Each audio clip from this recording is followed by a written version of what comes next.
शहज़ाद मेरा कज़न था। गांव में तालीम का हुसूल बहुत मुश्किल था। मैट्रिक तक तालीम हासिल करने के लिए शहज़ाद को कई किलोमीटर का सफ़र पैदल तय करना पड़ता। मैट्रिक में शहज़ाद की नुमाया पोजीशन आने पर अब्बू ने इसे अपने पास शहर बुला लिया। शहज़ाद मुझसे बात करते हुए बहुत घबराता था। शाम के वक्त भाइयों के साथ लॉन में खेलते हुए मैं अगर आ जाती, शहज़ाद नर्वस हो जाता। भाइयों के साथ खेलना भूलकर एक कोने में बैठ जाता। मैं शहज़ाद की इस हरकत से बहुत महजूज होती। शहज़ाद के हमारे घर में आने से वालिदैन बहुत इत्मीनान में आ गए थे। शहज़ाद गाँव की सख्तियाँ झेल कर यहाँ तक तालीम हासिल करने पहुँचता था, इसलिए इसकी ज़िंदगी में बहुत ज़्यादा नज़्म ज़ब्त था। वक्त की कदर कीमत बहुत ज़्यादा थी इसकी ज़िंदगी में। मैट्रिक के आखिरी दिनों में मेरी तबीयत ख़राब हो गई। कुछ रोज़ के लिए स्कूल ना जा सकी। मेरी सहेली जो हमारे घर से कुछ फासले पर रहती थी, मुझे इसके घर नोट्स लेने के लिए ले जाना था। अम्मी ने कहा शहज़ाद के साथ चली जाओ। शहज़ाद मेरे साथ खामोशी से जा रहा था। मैंने पूछ लिया, शहज़ाद तुम मुझसे ज़्यादा बात क्यों नहीं करते? मेरे भाइयों के साथ जो रिश्ता है वही रिश्ता मुझसे है। मैंने ये कहते हुए शहज़ाद का हाथ पकड़ लिया। शहज़ाद का हाथ कांपने लगा।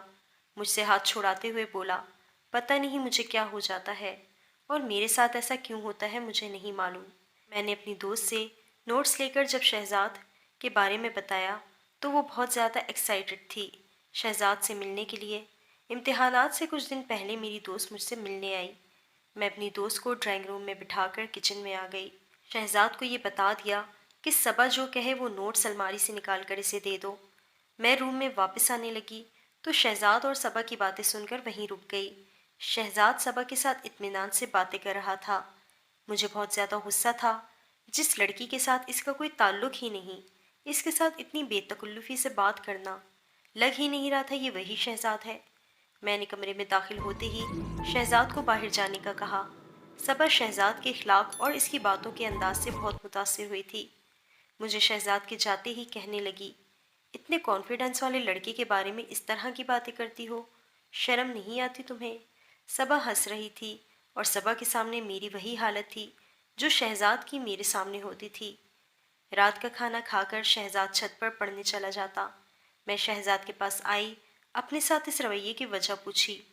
मैं आपकी इज्जत करता हूँ। जिनकी इज्जत दिल से की जाती है, इनके साथ मजाक नहीं एहतराम किया जाता है। मैं तुम्हारी बुजुर्ग नहीं हूँ, तुमसे 4 साल छोटी हूँ। मैं नीचे आ गई। मैंने शहज़ाद से बात करना छोड़ दिया। शहज़ाद की वालिदा ने इसे गांव बुला लिया। हम में से किसी को वजह नहीं बताई। शहज़ाद गांव चला गया। मेरे भाई और वालिदैन इसकी कमी को महसूस करते, लेकिन वो जिस रवैये से मुझसे बात करता था, मुझे इसके जाने की बिल्कुल परवाह न थी। शहज़ाद जल्द वापस आने का कह कर गया था। 15 दिन गुजर गए, शहज़ाद वापस ना आया तो अब्बू ने शहज़ाद के घर फ़ोन करके खैरियत दरियाफ्त की। शहज़ाद की परेशानी सुनकर अब्बू ने गाँव जाने का फ़ैसला किया। अम्मी के साथ ज़िद करके छोटे बहन भाई भी जाने पर तैयार हुए, तो अब्बू को मजबूरन सबको साथ लेकर जाना पड़ा। रास्ते के मनाजिर को एंजॉय करते हुए हम गांव पहुंचे। शहज़ाद के घर में सब परेशान चेहरों के साथ हमें मिले। शहज़ाद की दोनों बहनें बहुत खूबसूरत थीं। मारिया की उम्र 16 साल और शाजिया 15 साल की थी। शाजिया की आंखों में वीरानी छाई हुई थी। अब्बू ने जब सबकी खैरियत दरियाफ्त की, चाची अब्बू और अम्मी को अलग कमरे में ले गईं। मुझे गाँव देखने का बहुत शौक था। मैं शहज़ाद को ज़िद करके अपने भाइयों के साथ नहर पर ले आई। शहज़ाद पहले की तरह खामोश मेरे साथ जा रहा था। लहलहाते खेतों के दरमियान से गुजरते मैंने पूछ लिया, शहज़ाद तुम मेरे साथ ऐसा रवैया क्यों रखते हो? मुझे आज जानना है। लेकिन शहज़ाद ने मेरी बात अनसुनी कर दी। शहज़ाद ने नहर से आगे जाने से मना कर दिया। छोटे भाई जिद करने लगे तो शहज़ाद ने इन्हें डांट दिया। मुझे शहज़ाद ने बताया, आगे ज़मीनें अच्छे लोगों की नहीं, वहाँ कोई नहीं जाता।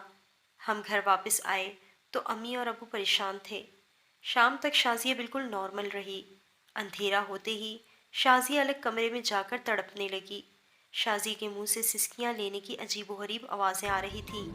तकलीफ़ की शिद्दत से रोने लगती। शाजिया का पूरा बदन पसीने में भीगा हुआ था। शाजी की हालत देखकर अम्मी अब्बू सख्त परेशान थे। मेरी खौफ के मारे टांगें कांप रही थीं। मेरा बुरा हाल था। कुछ वक्त के बाद शाजी की आवाज़ बदलने लगी। वो मुस्कुरा रही थी, हंसते हुए कह रही थी, مجھے تم جتنی تکلیف دیتے ہو مجھے اس درد میں اتنا ہی مزہ آتا ہے، مجھے کبھی چھوڑ کر نہ جانا۔ یہ الفاظ دہراتے دہراتے شازیہ سو گئی۔ امی ابو سے شازیہ کی اس کیفیت کے بارے میں پوچھا۔ ان کے جواب سے مطمئن نہ ہو کر میں شہزاد کے کمرے میں آ گئی۔ شہزاد میرے اصرار پر بتانے لگا۔ شازیہ اسکول سے واپس آ رہی تھی۔ رستے میں کچھ لڑکوں نے شازیہ کو اکیلا دیکھ کر تنگ کرنے کی کوشش کی۔ ایک لڑکا شازیہ کے انتہائی قریب آ گیا۔ شازیہ نے جلد بازی میں پتھر اٹھا کر اس کے سر پر دے مارا۔ لڑکے کے سر سے خون بہتا دیکھ کر تمام دوست پیچھے ہٹ گئے۔ شازیہ نے گھر آ کر تمام واقعہ والدہ کو بتایا۔ امی نے ڈر کی وجہ سے شازیہ کا اسکول جانا بند کر دیا، لیکن اس واقعے کا ذکر امی نے مجھ سے اور ابو سے نہ کیا۔ ابو پردیس میں پریشان ہوتے، مجھے بتاتی تو میری پڑھائی متاثر ہوتی۔ چند دن شازیہ کی غیر حاضری کے بعد اسکول کی پرنسپل گھر آ گئیں۔ امی کی ساری بات بتانے پر وہ مخاطب ہوئی۔ انہوں نے شازیہ کی ذمہ داری لے لی۔ کچھ ماہ بعد امتحان ہونے والے تھے۔ وہ نہیں چاہتی تھیں کہ ایک قابل طالب علم کا سال ضائع ہو۔ شازیہ نے جس لڑکے کا سر زخمی کیا تھا وہ با اثر زمیندار کا بگڑا ہوا بیٹا احسن تھا، جسے اپنے والد کی دولت پر بہت غرور تھا۔ اتنے یقین سے وہ ہمارے گھر رشتہ لینے آیا تھا۔ شازیہ جیسے درخت پر لگا ہوا کوئی پھول ہے، امی توڑ کر اس کے حوالے کر دیں گی۔ امی نے بنا کسی تمہید کے انہیں انکار کر دیا، یہ وجہ بتا کر کہ شہزاد کے ابو جب سعودیہ سے آئیں گے وہی فیصلہ کریں گے، شازیہ سے پہلے ماریہ کا رشتہ ہوگا۔ احسن کو امی کا جواب سخت ناگوار گزرا۔ جاتے ہوئے امی سے کہہ گیا، میں اس انکار کا بدلہ شازیہ سے لوں گا۔ شازیہ پہلے شام کے وقت جسم میں درد کی شکایت کرتی۔ ماموں شازیہ کی تکلیف دیکھتے ہوئے بزرگ کے پاس روحانی علاج کے لیے لے کر گئے۔ شازیہ اس حالت میں پہنچ گئی۔ امی نے ابو کو بتانے کے بجائے مجھے شہر سے بلوا لیا۔ میں شازیہ کی یہ حالت دیکھ کر شدید مایوس ہو گیا ہوں۔ میں شہزاد کو تسلی دے کر امی کے پاس سونے آ گئی۔ صبح ابو اور شہزاد شازیہ کو لے کر گاڑی میں روانہ ہو گئے۔ امی اور چاچی کو بھی انہوں نے نہیں بتایا تھا وہ کہاں جا رہے ہیں۔ شام سے پہلے ان کی واپسی ہوئی۔ اس رات شازیہ بالکل پرسکون خاموش بیٹھی رہی۔ شازیہ کو پرسکون دیکھ کر سب مطمئن اور خوش تھے۔ ہماری یہ خوشی عارضی ثابت ہوئی۔ صبح ہوئی، شازیہ نہ اٹھی۔ چاچی اٹھانے گئی تو شازیہ کی کیفیت عجیب تھی۔ شازیہ کا منہ بند تھا، ایسا لگ رہا تھا جیسے کسی نے منہ سلائی کر دیا ہے۔ ہاتھ اور پیر مڑے ہوئے تھے جنہیں وہ ہلا بھی نہیں سکتی تھی۔ چاچی وہیں زور زور سے رونے لگیں۔ سب شازیہ کی اس حالت سے خوفزدہ ہو گئے۔ ابو نمبر ملا کر کسی کو شازیہ کو دکھانے کا کہہ رہے تھے، لیکن وہاں سے ملاقات کے لیے منع کر دیا گیا، یہ کہہ کر کہ ایک دن صبر کریں۔ وہ دن ہمارے لیے قیامت کا تھا۔ شازیہ کچھ کہنے کی کوشش کر رہی تھی، اس کے منہ سے جانور کی طرح غرانے کی آوازیں آ رہی تھیں۔ سن کر ہم سب کے دل دہل رہے تھے۔ شازیہ کی آنکھیں ڈھیلے بن کر باہر آ گئی تھیں۔ آنکھوں میں سرخی اتنی شدید تھی جیسے خون میں ڈوبی ہوں۔ چاچی اور ہم سب شازیہ کے پاس بیٹھے تلاوت کر رہے تھے۔ کلام پاک کے اثر سے شازیہ نے آوازیں نکالنا بند کر دیا تھا۔ وہ پورا دن اور رات ہم نے جاگتے ہوئے گزاری۔ کھانے پینے کا ہوش بھی نہ تھا۔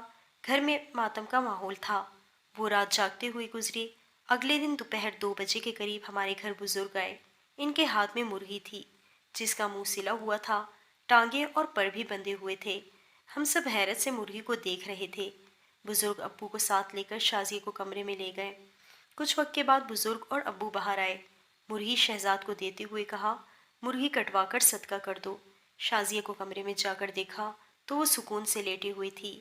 بزرگ کے جانے کے بعد ابو چاچی اور امی کو بتانے لگے، کل مولانا صاحب کو جب میں نے شازیہ کی کیفیت بتائی تھی، ان کے انکار سے مجھے بہت تکلیف پہنچی تھی۔ انہوں نے کل ہی اپنے شاگرد مختلف ایسی جگہوں پر بھیج دیے تھے۔ ان میں سے ایک شاگرد کو یہ مرغی قبرستان کے گورکن سے ملی تھی اور اس مرغی کے ذریعے شازیہ پر کالا جادو کیا گیا تھا۔ قبرستان کے گورکن نے بتایا، 2 نوجوان لڑکے قبرستان آئے۔ ان کے ہاتھ میں کپڑے کا تھیلا تھا۔ ان کا انداز پر اسرار تھا۔ وہ خاموشی سے قبرستان کے اس حصے میں گئے جہاں لوگ نہ ہونے کے برابر جاتے تھے۔ جب وہ واپس جا رہے تھے ان کے ہاتھ خالی تھے۔ ان کے جانے کے بعد میں اس حصے میں گیا۔ ایک پرانی قبر کے اندر مجھے یہ مرغی ملی۔ چاچی سمجھ گئیں، جس نے اپنے انکار کا بدلہ کالا جادو کرا کر لیا تھا۔ کچھ دن میں شازیہ کی حالت بہتر ہو گئی۔ ابو نے چچا کو یہاں ہونے والے واقعات کا بتا دیا۔ ابو بھائی کے مشورے کے بعد چاچی کی فیملی کو شہر لے آئے اور چند دن کے اندر ہمارے گھر کے نزدیک گھر کرائے پر لے دیا۔ وہ دن جب بھی یاد آتے ہیں رونگٹے کھڑے ہو جاتے ہیں۔